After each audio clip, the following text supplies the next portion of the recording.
আসসালামু আলাইকুম এভরিওয়ান, সবাই কেমন আছেন? আশা করছি আল্লাহর রহমতে যে যেখানে আছেন ভালো আছেন, সুস্থ আছেন। সকালে নাস্তার জন্য গরুর মাংসটা ঝুরা করে নিচ্ছিলাম। চা তো থাকবেই, চাল ফুটে উঠলেই ভিতরে দুধটা ঢেলে দেব। আর ওদিকে এই যে এই রুটিটা আমরা কিনেছিলাম মিডল ইস্টের একটা দোকান থেকে, বেশ মজার, খুব সফট হয়, এটা দিয়ে খাবো। আর অন্যান্য রুটি তো আছেই, গতকাল রাতে মাজলিস ছিল, সেখান থেকেও এই রুটিটা পেয়েছিলাম, সাথে ছিল হাতে বানানো রুটি। যার যেটা পছন্দ সে সেভাবে আর কি খাবে। তো অনেক রকমের রুটির চয়েস আছে আজকে, বেশ ভালোই লাগলো জিনিসটা দেখে। আর ওদিকে দুপুরের আমাদের নিজেদের খাবারের ব্যবস্থাটাও করে নিচ্ছিলাম। মসুরির ডাল রান্না করব বলে ভিজিয়ে রাখবো এই বাটিতে, আর ডাল দিয়ে আজকে কাবাব বানাবো। আমি শেষে দেখাচ্ছি কী ধরনের কাবাব বানিয়েছিলাম। তো 6% মিল্ক কিনেছিলাম এখানে লাচ্ছি সেমাই বানানোর জন্য। লাচ্ছা সেমাই বেশ ভালো লাগে খেতে।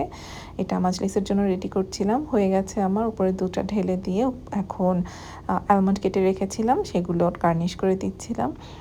গার্নিশ করার জন্য আলমন্ড আর কিশমিশ দিলে বেশ ভালো লাগে যে কোনো সেমাই বা মিষ্টি জাতীয় খাবারে। আর ওদিকে আরেকটা মাজলিস আছে রাত্রে, সেটার জন্য কাচ্চি বিরিয়ানি বানাচ্ছিলাম। কাচ্চি বিরিয়ানিতে তো আলু এসেনশিয়াল, তো এই জন্যই আলুগুলো ভেজে নিচ্ছিলাম, কালার দিয়ে ভিজিয়ে রেখেছিলাম বেশ কিছুক্ষণ, তারপরে এখন ভেজে নিচ্ছিলাম। আর আজকে আসলে কাচ্চি বিরিয়ানিটা নেওয়ার কারণ হচ্ছে যে এই মাজলিসে যাচ্ছি সেখানে বেশিরভাগ পাকিস্তানি, ইন্ডিয়ান ওরাই আসে। ওরা চাচ্ছিল যে বাংলাদেশি কোনো আইটেম চেখে দেখতে। তো মনে হলো যে কাচ্চি বিরিয়ানির উপরে আর কিছু হতে পারে না। মাটন ছিল না দোকানে, তাই বিফ কাচ্চি বিরিয়ানি বানাচ্ছি আজকে। আর এই যে ভাজা প্রায় হয়ে এসেছে, আর অল্প কিছু আলু বাকি আছে।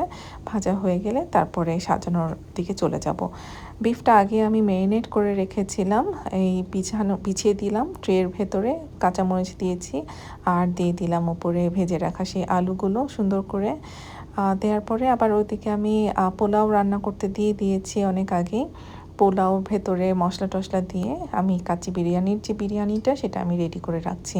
আর বিফ তো কাঁচা অবস্থাতেই দেয়া হয় দমে, তো সেই জন্য আমি আসলে প্রিপারেশন নিচ্ছিলাম। তো এই যে দেখতে পাচ্ছেন পোলাওটাও অলমোস্ট রেডি। তো সেটা আমি বিফের উপরে সুন্দর করে স্প্রেড করে দিলাম। 3 ট্রে বানিয়েছিলাম, স্প্রেড করে দিয়ে ট্রের উপরে বিফের উপরে এভাবে পোলাওটা স্প্রেড করে আবার আমি দমে প্রায় 1 ঘন্টা আমি রেখেছিলাম টিন ফয়েল দিয়ে ভালো করে মুড়িয়ে।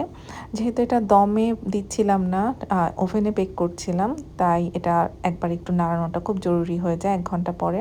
তো ভিতরে এখনও ময়েশ্চার আছে, আর ভাতগুলো এখনও কাঁচা, তো এই জন্য আবার টিন ফয়েলে মুড়িয়ে আবারও ঘন্টা 1.5-এর মতন রেখে দিব, তাহলেই হয়ে যাবে কাচ্চি বিরিয়ানি আজকের জন্য।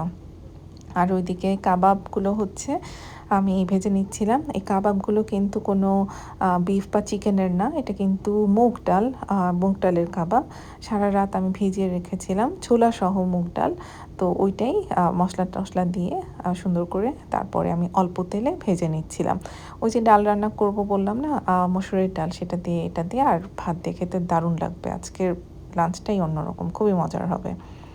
তো এটাই হচ্ছে কি আজকের মজার ব্যাপার, যে মাংস ছাড়া কাবাব বেশ ভালো হয়, হেলদিও বটে। আপনারা অবশ্যই ট্রাই করে দেখবেন।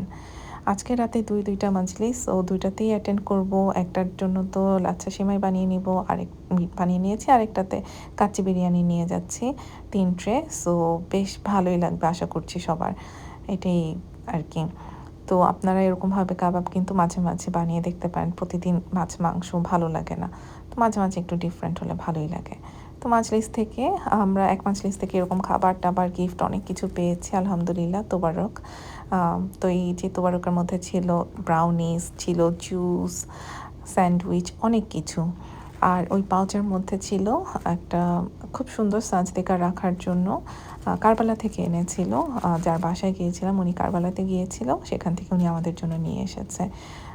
তো আমি এক হাতে সব কিছু খুলে দেখাচ্ছিলাম, পারছিলাম না, তো পরে আম্মু আমাকে হেল্প করছিল ওইটা দেখাতে। সাজদেকা রাখার জন্য যে ছোট্ট একটা কার্পেটের মতন, সেটা ছোট্ট ম্যাট, বেশ সুন্দর মাশাল্লাহ। তো সবাই ভালো থাকবেন, সুস্থ থাকবেন, আল্লাহ হাফেজ।